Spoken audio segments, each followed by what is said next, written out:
But now, let's come back home to some good news about EVs from Australia's leading motoring organisation. A new research has found there are some myths about the suitability of electric vehicles. The CEO of NRMA Insurance, Julie Batch, says more could be done to convince Aussies about the benefits of them. With the NRMA boss talking to the media to sell its message that EVs are cheaper to run, easier to charge and safer than most people think, with the report giving many electric vehicles a 5-star safety rating and finding they perform as well or better than petrol or diesel vehicles in crash tests. Yet, despite that, safety remains one of the key reasons why people are put off, says the NRMA, finding the risk of battery fires is a concern for 44% of those not considering an EV. That's no doubt because of fears fanned by the media, which are not supported by the facts. The NRMA quoting the Insurance Council of Australia's finding that EVs are no more at risk of catching fire than conventional cars, or perhaps, as one study found, 20 times less likely to catch fire. But how to change the narrative? The NRMA suggested that annual testing of batteries would reassure the doubters. But EV bashing is the media's favourite pastime, so the headline in the Nine papers that morning was still talking about a spate of fires. And, despite that article going on to quote the CEO and point out that EVs are actually safer than many think, Sky's Peter Credlin was pumping it up for her panel that night and claiming the NRMA was, quote, they're very concerned about a whole lot of vehicles catching fire. And adding, they're practically like a bomb, James McGrath. Yes, EVs are like a bomb. And her guest, Liberal Senator James McGrath, who was, you guessed it, I'm a bloke who's got a couple of diesel four-wheel drives, so you won't see me driving an EV. Was taking the same cues and issuing his own warning. The NRMA look after motorists, and if they're coming out saying these things are basically dangerous, these are, bombs waiting to go off, this should be a wake-up call to all of us. It sure should be, if that's what the NRMA was saying. But they weren't. And next hour, it was Andrew Bolt's turn to hot it up, ripping vision of burnt EVs from YouTube and using the NRMA report as proof that the government's green schemes were scams. And now the head of the NRMA here back in Australia, it says you've got to check EV batteries in roadworthy tests. Michael, everywhere you look, Chris Bowen's green schemes are a disaster. They're a complete disaster. By 8:30 that night, 3 Sky hosts had thrown the topic of NRMA's calls for battery testing to 6 guests all up, with them all agreeing. There's examples right across the board of these things blowing up. Well, I don't want them to blow up anywhere near me. I don't blame you. Yep, never mind the facts and figures. Just reinforce those myths and give the EV haters what they want. As night fell in Florida... Oh, there it was! Crazy! The hurricane making landfall. A monster storm bringing 200-kilometre-per-hour winds that blew this reporter out of shot. We got so much more of the rain. Whoa. Let's push. Whoa, there goes the hat. Hello, I'm Paul Barry. Welcome to Media Watch. And it was more than hats on the line last week when Hurricane Milton smashed into Florida in a much-anticipated storm event that was perfectly timed for primetime TV, with US networks producing flashy graphics to warn of the deadly storm surge and rolling out hours of dramatic live coverage like this report on Fox Weather.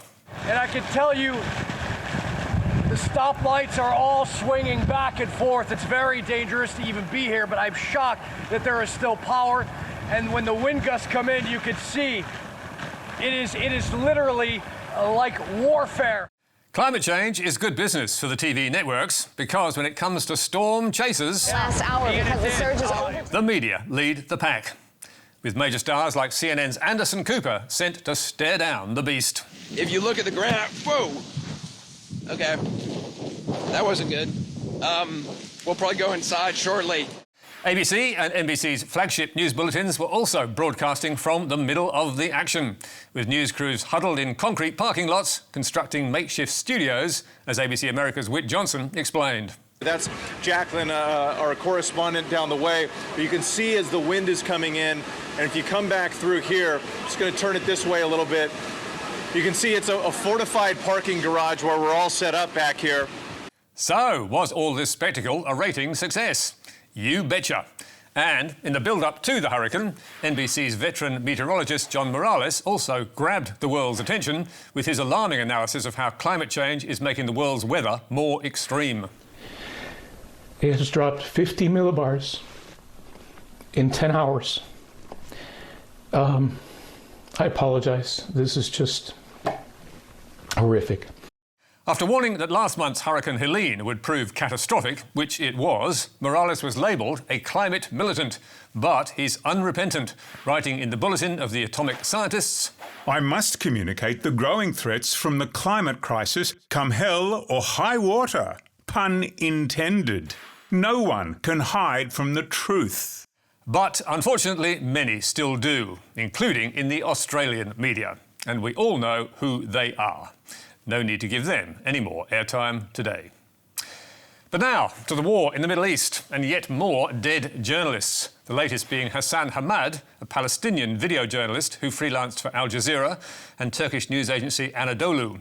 He was 19 years old, the age of my youngest son. Hassan was killed by an Israeli airstrike in Gaza on 6th of October after receiving threatening WhatsApp messages from an Israeli number telling him, "Listen, if you continue spreading lies about Israel, we'll come for you next and turn your family into... This is your last warning." Hassan shared a screenshot of that message with colleagues back in May, but had received several others since telling him to leave northern Gaza or be killed. According to Reporters Sans Frontières, he was one of the last journalists still reporting from northern Gaza, and he had just filed a report of the attacks on Jabalia refugee camp when he was reportedly killed by a missile fired from an Israeli drone. This video shows his family emptying out what remained of Hassan from a small cardboard box and wrapping it in a shroud so they could bury him. His brother said there was so little left he could only identify him by his hair.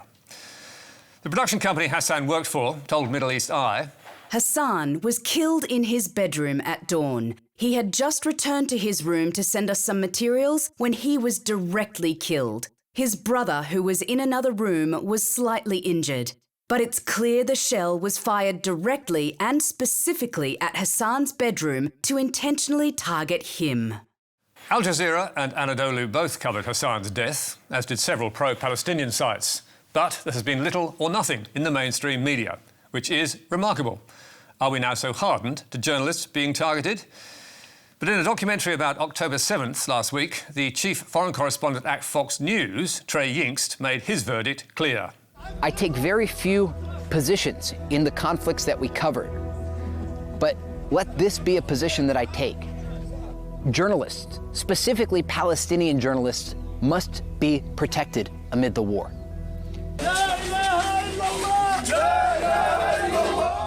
The Israelis have killed journalists in drone strikes. They've killed them with small arms fire, and it's unacceptable. There is no proof that the IDF deliberately killed Hassan, and in a statement to the Committee to Protect Journalists, the IDF said it has never and will never deliberately target journalists. An active combat zone has inherent risks. And it told MediaWatch, the IDF follows international law and takes feasible precautions to mitigate civilian harm.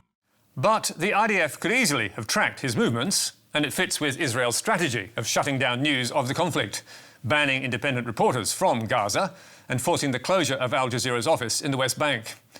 And Hassan is not alone. His death brought the number of journalists killed to 175, according to the Gaza Media Office, around 40 higher than independent estimates. And on Wednesday, Al Jazeera cameraman Fadi al-Wahidi was lucky not to make it number 176. Here he is last May, reporting from Gaza and running from gunfire. And here he is on Wednesday, after a bullet caught up with him while he was with an Al Jazeera crew broadcasting live to air.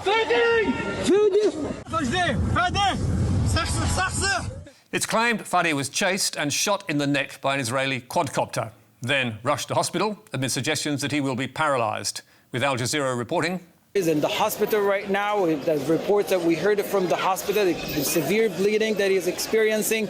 And this is not the first time we're seeing this happening. 2 days earlier, another Al Jazeera cameraman, Ali Al-Attar, was wounded in an Israeli strike near Al-Aqsa Martyrs Hospital in Gaza. His close friend Abdullah narrowly escaped this blast beforehand.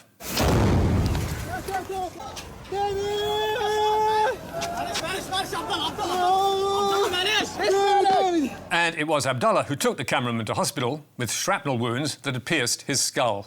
He's in critical conditions, he's still bleeding, he's experiencing severe hemorrhage right now that is affecting his brain tissues, and he's now in the European Gaza hospital waiting for proper medical intervention. With his employer Al Jazeera issuing a statement to say, Al Jazeera strongly condemns the continued targeting of its journalists by the Israeli occupation forces. The deliberate targeting of journalists is a flagrant violation of international laws protecting the press and humanitarian workers in war zones. In 2 tweets on X, the Deputy Editor-in-Chief of the Thomson Reuters Foundation, Barry Malone, wrote, I feel sick. How many more colleagues do we need to see this happen to? And he asked, if you're a journalist and you're not speaking out in solidarity, why? It is a good question. But as we know, journalists are not the only ones being killed in Gaza. Doctors, health workers and women and children are also dying by the score. It's hard for the media to keep up. And finally, to the man dubbed the Golden Tonsils. Talkback radio veteran John Laws has pulled the plug for the second time on his remarkable 7 decades-long career.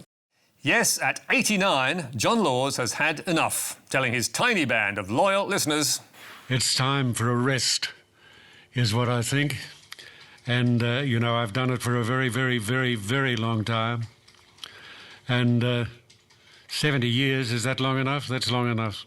It sure is. How many listeners John Laws has is unknown because his station 2SM pulled out of the radio ratings 21 years ago. And it's fair to say those who still tune in to Lawsy are not all fans, like serial pest Norman. Norman, are you there? Oh, you've made me so happy. I've outlasted you. You're going. No, November can't come any faster, can it? Oh, please. You're finally going, and you'll be dead the next day. It's pretty sad stuff, but with 3 hours to fill, Laws is at the mercy of his callers. So, what happened next? Norman, just hold the phone. Do you realise that by being such a bastard, you spoil things for everybody else? You don't care. You don't care, though, do you? Oh, no, John. You've made me so very happy. If you think it sounds like the faulty towers of Australian radio, then you're not wrong. But, thankfully, not all callers were so mean. You're the only one that gets me out of bed of a morning. No, please, don't give it up. With Laws assembling the media later that day to tell them, I love doing what I do. I love the callers. I love the... Well, I didn't love them all. And that night, the TV coverage was full of praise for the radio icon. Starting in country Victoria in 1953. Yes, it is. Speak up. Before shaping the new talkback at Sydney's 2UE. Hello, world. This is John Laws. In the 80s, 90s, at the peak of its power. I've spoken to 9 Prime Ministers. No, 16. 16 Prime Ministers. I didn't know we'd had that many. And while Laws's iconic oil commercial was also noted... You know what I mean? Valvoline. It was only 9 News that bothered to mention his professional disgrace. The cash for comment scandal revealed by MediaWatch in 1999, with Laws flipping from bank basher to bank spruiker for an easy $500,000 a year. A subsequent and damning inquiry by the Australian Broadcasting Authority, which highlighted more undisclosed contracts, was rejected by Laws, who claimed he was an entertainer, not a journalist. And on the anniversary of 50 years in radio, Laws called the inquiry... farcical. Absolutely farcical. And speaking of farcical, one day after calling it quits, John Laws appeared on Kiss FM alongside shock jock Kyle Sandilands, whereupon a bizarre simulcast unfolded, with Jackie O seizing the opportunity to remind Laws of their last on-air chat. I was talking on air about having an operation and I mentioned my vagina and then you hung up. I don't like to talk about vaginas because I haven't got one. But don't you love them? Aren't they beautiful? No, be quiet. Be quiet. Oh, take it. Please, put something in her. No, not that. Put something else in her mouth. Sorry. Talk about keeping the dream alive. 89-year-old John Laws mixing it with the grubbiest pair in Australian radio, which, according to The Guardian, is under pressure to tone down its violent misogyny because it's losing advertisers. Clearly, it really is time to give it up for good. And that's all from us for tonight. You can read a statement from the IDF on our website. Don't forget Media Bites on Facebook, YouTube and Instagram. But for now, until next week, goodbye.